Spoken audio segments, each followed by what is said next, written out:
मेरी तरफ से आप सभी को जय सिया राम।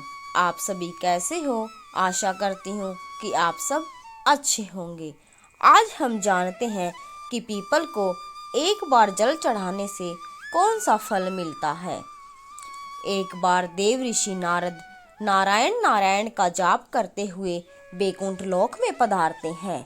बैकुंठ में भगवान विष्णु अत्यंत शोभनीय सुवर्ण तथा रत्नों से जड़ित सिंहासन पर बैठे हुए होते हैं। बैकुंठ के द्वार सुवर्ण से बने हुए होते हैं। देव ऋषि नारद बैकुंठ के द्वारों को पार करते हुए जिस स्थान पर भगवान विष्णु बैठे हुए होते हैं वहां पर पहुंच जाते हैं और भगवान विष्णु को प्रणाम करते हैं। देव ऋषि नारद को देखकर भगवान विष्णु कहने लगते हैं, देव ऋषि आइए, बैकुंठ में आपका स्वागत है। देव ऋषि नारद प्रसन्नता से भगवान विष्णु को बारंबार प्रणाम करते हुए कहते हैं, सृष्टि के पालन संसार का संचालन करने वाले जनार्दन, समस्त भूतों में आप ही का वास है। तीनों लोकों में आपकी ही माया फैली हुई है। आपके चरणों में कोटि कोटि नमन। भगवान विष्णु मुस्कुराते हुए कहते हैं, देव ऋषि आज आप दुविधा में दिखाई दे रहे हैं। अवश्य ही आपके मन में कोई शंका उत्पन्न हो रही है। अवश्य ही आप कोई समाचार लेकर आए हैं। देव ऋषि कहते हैं, हे प्रभु, आप तो सर्वज्ञाता हैं। तीनों लोकों में निवास करने वाले सभी प्राणियों के अंदर आप ही का वास है। आपसे कुछ भी छिपा हुआ नहीं है। प्रभु, मैं आज बैकुंठ किस कारण से आया हूँ यह भी आप भली भांति जानते हैं और यह भी जानते हैं कि मैं किस कारण से चिंतित हूँ। भगवान विष्णु कहते हैं, हे नारद, मैं जानता हूँ कि आप चिंता में क्यों हैं और आपकी इस अवस्था को मैं समझता हूँ। आप जिस शंका को दूर करने के लिए आए हैं वह समस्त मानव जाति के कल्याण के लिए है, इसलिए आप निसंकोच होकर पूछिए। फिर देव ऋषि नारद कहने लगते हैं, हे प्रभु, मैंने आज कुछ मनुष्यों को पीपल का वृक्ष तोड़ते हुए देखा है। वह वृक्ष बहुत पीड़ा में था और मनुष्य बिना सोचे समझे ही पीपल के वृक्ष को तोड़ रहे थे। हे प्रभु, पीपल में तो आपका ही वास है। आप ही ने कहा है कि वृक्षों में आप अवस्था है, तो फिर मनुष्य ऐसा पाप क्यों करते हैं। मैं यह भी जानता हूँ कि पीपल के वृक्ष को जल देने से मनुष्य को कौन सा फल मिलता है। पीपल को जल कब देना चाहिए, किस दिन इसकी पूजा करनी चाहिए। भगवान विष्णु कहते हैं, हे देव ऋषि, आप सत्य ही कहते हैं कि पीपल के वृक्ष में मेरा वास है। पीपल के महत्व को बताने से पूर्व मैं आपको एक प्राचीन कथा सुनाता हूँ। इस कथा के माध्यम से आपको आपके सभी प्रश्नों के उत्तर मिल जाएंगे। जो भी मनुष्य इस कथा को एक बार सुन लेता है उसके सारे पाप नष्ट हो जाते हैं और जो इसे बार बार सुनता है उसके सभी दुख दूर हो जाते हैं और उसे धन धान्य की प्राप्ति होती है। पीपल के महात्म्य की इस कथा का प्रचार जो करता है उसे विष्णुलोक की प्राप्ति होती है। देव ऋषि कहते हैं, हे प्रभु, इस कथा को सुनने की मेरी तीव्र इच्छा हो रही है। आप जल्दी से इस महान कथा को मुझे सुनाइए।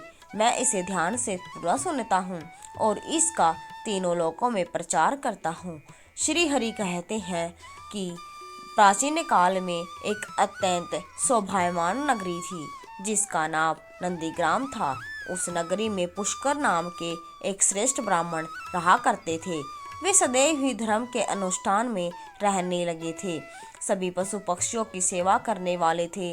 उनके आश्रम में एक प्राचीन पीपल का वृक्ष था जिसकी वह ब्राह्मण नित्य पूजा किया करता था। नित्य उस पीपल के वृक्ष को जल दिया करता था।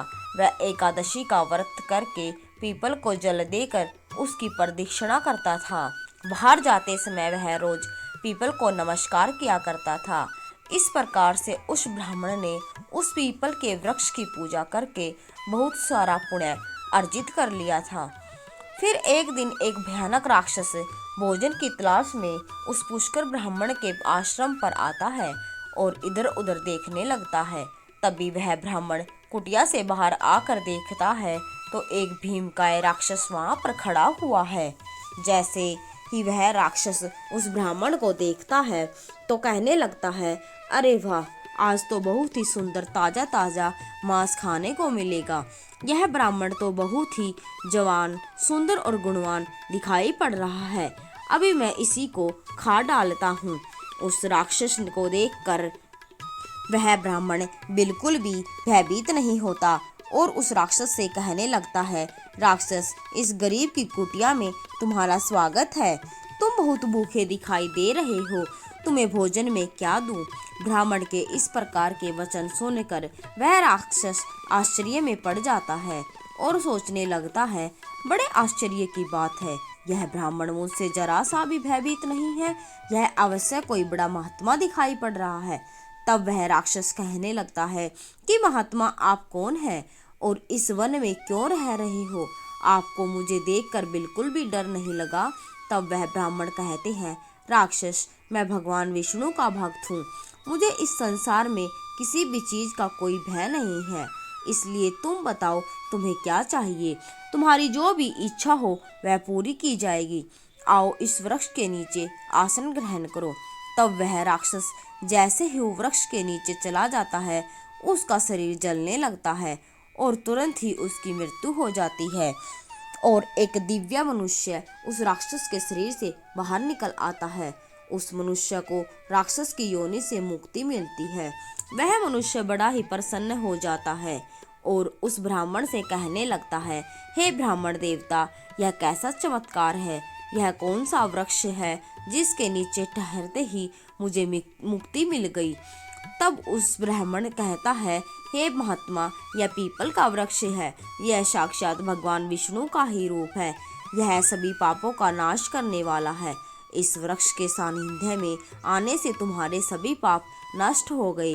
फिर वह दिव्य मनुष्य स्वर्ग की ओर जाने लगता है। फिर एक दिन यमराज अपने दूतों को बुलाते हैं और कहते हैं, हे दूतों, तुम जाओ और नंदीग्राम में निवास करने वाले पुष्कर नाम के ब्राह्मण को पकड़कर यहाँ पर लेकर आओ। महाराज का आदेश पाकर वे दूत यमलोक से धरती पर आते हैं और उस ब्राह्मण को जीवित ही पकड़कर यमलोक ले जाने लगते हैं। रास्ते में महात्मा पुष्कर उन दूतों से कहने लगते हैं कि हे दूतों, तुम यह क्या कर रहे हो? मेरी तो मृत्यु भी नहीं हुई है और तुम मुझे पकड़कर यमलोक लेकर क्यों जा रहे हो? फिर वे यमदूत कहने लगते हैं, अरे ब्राह्मण, तू चुपचाप हमारे साथ चल। खुद यमराज ने हमें तुम्हें उठाकर लाने का आदेश दिया है। पता नहीं तो ऐसा कौन सा भयंकर अपराध किया है, हम भी जानना चाहते हैं कि तूने कौन सा पाप किया है। फिर वह ब्राह्मण साथ रहकर उन यमदूतों के साथ यमलोक जाने लगता है। यम के दूतों को भी बड़ा आश्चर्य होता है। यह ब्राह्मण न तो विलाप कर रहा है न ही दुखी हो रहा है। हम जिन भी प्राणियों को उठाकर ले जाते हैं वे तो जोर जोर से विलाप करते हैं। फिर वे यम के दूत उस ब्राह्मण को लेकर यमराज के सामने उपस्थित हो जाते हैं। जैसे ही यमराज उस ब्राह्मण को देखते हैं तो वे भयभीत हो जाते हैं और उन दूतों से कहने लगते हैं, अरे दूतों, ये तुमने क्या किया? तुम किसे उठाकर ले आए हो? मैंने तुम्हें दूसरे पुष्कर नाम के व्यक्ति को लाने के लिए कहा था, जिसकी मृत्यु हो चुकी है। तुम लोगों ने बड़ी भूल की है जो इन महात्मा को उठाकर यमलोक लेकर आ गए। इनका स्थान यहाँ पर नहीं है। भगवान विष्णु की भक्ति करने वाले, नित्य पीपल की पूजा करने वाले इन महात्मा को इनकी इच्छा के बिना यहाँ पर उठाकर लाना घोर पाप है। तब वे यम के दूत कहते हैं, हे धर्मराज, हमें क्षमा करें, हमसे बहुत बड़ी भूल हो गई है। फिर वे यम के दूत उस ब्राह्मण से क्षमा मांगते हैं और वह ब्राह्मण भी उन्हें क्षमा कर देता है। यमराज उस ब्राह्मण से कहते हैं, हे ब्राह्मण देवता, आपकी पत्नी और पुत्र आदि बहुत दुखी और व्याकुल होकर रो रहे हैं। कृपया आप वापस अपने घर चले जाइए। अपने दूतों की भूल के लिए मैं आपसे क्षमा मांगता हूँ। कृपया आप अपने घर को लौट जाइए।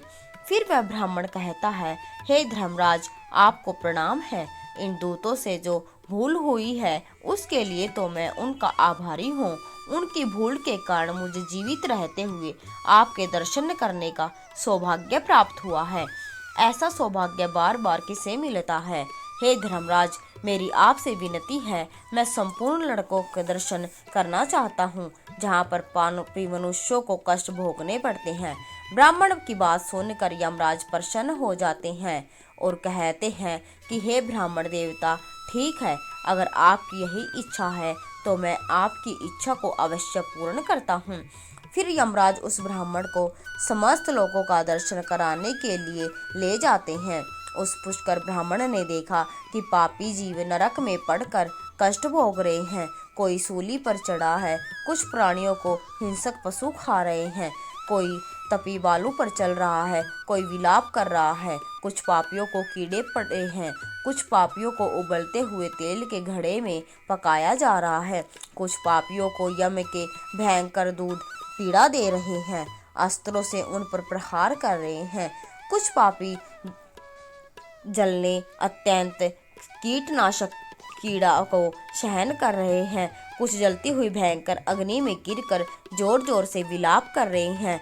उन आत्माओं को दुख और यातनाएं भोगते हुए देखकर पुष्कर ब्राह्मण को बड़ा दुख होता है और वे उनके कष्ट भोग रहे प्राणियों को कहने लगे कि आप लोगों ने पृथ्वी पर रहकर कोई भी पुण्य का काम नहीं किया, जिससे आप सभी को यहाँ नरक में आकर कष्ट भोगने पड़ रहे हैं, नरक में सजा भोग रहे हैं। उन प्राणियों ने कहा, हे विप्र, हम पापी उन्हें पृथ्वी पर कोई पुण्य नहीं किया, इस कारण नरक में गिरकर सजा भोग रहे हैं। हमने प्राय स्त्रियों से संबंध बनाए, दूसरों के घर में चोरी की, निष्पाप पशुओं की हत्या की, दूसरों पर झूठे आरोप लगाए हैं, अतिथियों का अनादर किया है, व्याभिचार किया है।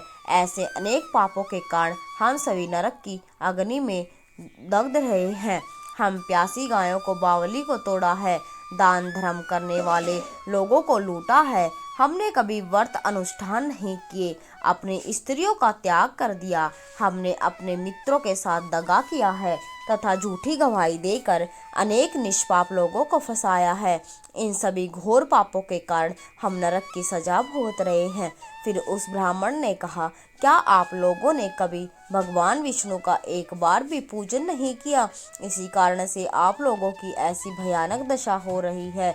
जो मनुष्य पृथ्वी लोक पर रहकर भगवान विष्णु का पूजन करता है, उसकी ऐसी दुर्गति कभी नहीं होती, उन्हें मोक्ष मिल जाता है। आप लोगों ने कभी श्री हरि के चरणों में मस्तक नहीं झुकाया, इसी से आपको नरक की प्राप्ति हुई है। आप लोगों ने कभी पीपल को जल नहीं चढ़ाया, पीपल को जल चढ़ाने से जन्मों जन्मों के पाप नष्ट होते हैं। फिर वे नारकीय जीव कहने लगते हैं, हे ब्राह्मण देवता, हमारा अंतःकरण अब अपवित्र है, हम अपने पापों से भयंकर दुख भोग रहे हैं, नरक की अग्नि से हमारा शरीर जल रहा है, किंतु जो हवा आपके शरीर को छूकर हमारी ओर बह रही है, वह हमें आनंद प्रदान कर रही है, हमारे कष्ट कम हो गए हैं, नरक की अग्नि से हमें कष्ट नहीं हो रहा। धर्मात्मा, कृपा आप कुछ देर तक यहाँ पर ठहरिए, जिससे हम लोगों को कुछ क्षणों के लिए सुख मिल सके। हम अनेक वर्षों से निरंतर कष्ट भोग रहे हैं, हमारा अंग अंग जल रहा है। ब्राह्मण देवता, आपके दर्शन करने से ही हमें संतोष हो रहा है, कृपा आप हम पापी पर थोड़ी दया कीजिए। फिर यमराज कहते हैं, हे धर्मात्मा, अब आपने नरक देख लिया है, अब आप अपने घर की ओर लौट जाइए, आपकी पत्नी शोक में डूब रही है। वह ब्राह्मण बोलता है, हे धर्मराज, प्राणियों को दुख में देखकर मैं कैसे चला जाऊं? इनकी दुख भरी आवाज कानों में पड़ती है तो मुझे बहुत दुख हो रहा है। आपके यमदूतों के द्वारा मार खाकर अग्नि की ज्वाला में गिरे हुए इन नारकीय जीवों की यह दयनीय पुकार सुनी है। इन जीवों के मुख से निकली हुई ध्वनि मुझे सुनाई दे रही है। हाय, मुझे बचाओ, मेरी रक्षा करो। मैं समस्त भूतों के विराजित भगवान विष्णु की आराधना करता हूँ। यदि मैं इन दुखी प्राणियों को लक्ष्य कर दूं तो मेरा जीवन व्यर्थ हो जाएगा। यमराज कहने लगते हैं, हे ब्राह्मण श्रेष्ठ, आपको इन पापियों की चिंता नहीं करनी चाहिए, ये सभी अपने कर्मों का फल भोग रहे हैं। ईश्वर ने ही इनके लिए इस दंड का प्रावधान किया है ताकि इनकी आत्मा की शुद्धि हो सके। आप इनके लिए कुछ भी नहीं कर सकते, इन्हें नरक की सजा भुगतनी ही पड़ेगी। लेकिन फिर भी वह ब्राह्मण नहीं माना और उसने उन नारकीय जीवन को मुक्ति दिलाने के लिए भगवान विष्णु से प्रार्थना करना शुरू कर दिया। भगवान विष्णु से प्रार्थना करते हुए कहने लगा, हे प्रभु, मैंने सच्चे मन से आपकी आराधना की है, हर क्षण आप ही के नाम का जाप किया है।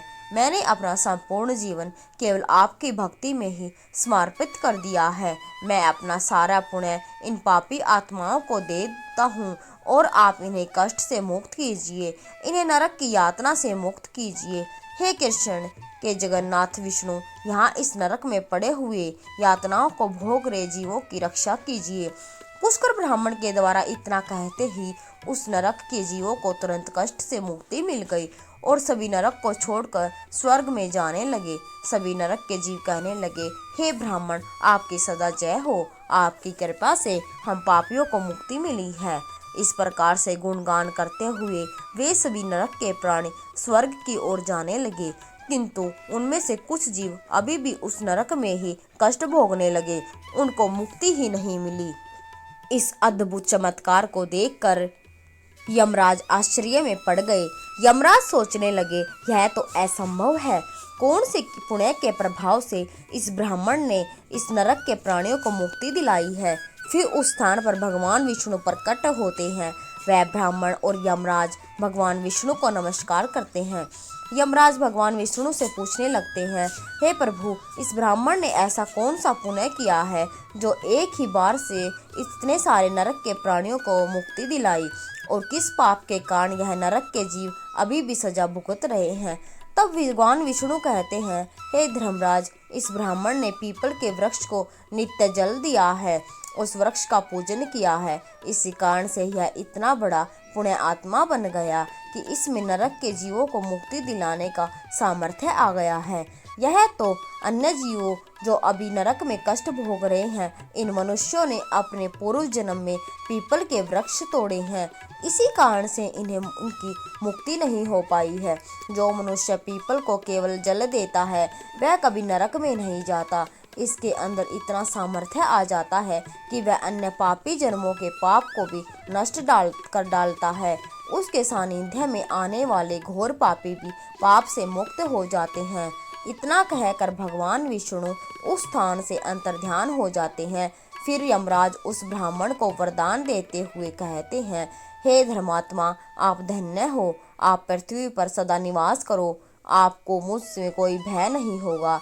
जो भी मनुष्य आपके सानिध्य में रहेगा उसे कभी भी नरक की प्राप्ति नहीं होगी, उसकी कभी अकाल मृत्यु नहीं होगी। इस प्रकार से यमराज ने उस पुष्कर ब्राह्मण को वरदान दिया। इस ब्राह्मण ने यमराज को नमस्कार किया और पृथ्वी पर लौटकर आ गए और पहले की तरह नित्य भगवान विष्णु का पूजन करने लगे और पीपल को जल चढ़ाने लगे। भगवान विष्णु नारद से कहते हैं, नारद, इस प्रकार से मैंने तुम्हें पीपल को जल देने का महत्व सुना दिया है। जो भी मनुष्य पुष्कर की इस कथा को सुनता है उसके समस्त पापों का नाश हो जाता है। तो दोस्तों, इस प्रकार से भगवान विष्णु ने पीपल को जल देने का महत्व महर्षि नारद को सुनाया। आप भी पीपल को जल अवश्य दें। शनिवार को पीपल को नीचे सरसों के तेल का दीपक अपने पितरों के लिए अवश्य जलाएं। प्रत्येक एकादशी के दिन पीपल को जल देकर उसकी प्रदक्षिणा करें। आपके समस्त दुख कष्ट समाप्त होंगे। दोस्तों, यदि आपको हमारी कहानी पसंद आई हो तो प्लीज़ हमारे चैनल को सब्सक्राइब जरूर करें। जय सिया राम, जय सिया राम, जय सिया राम।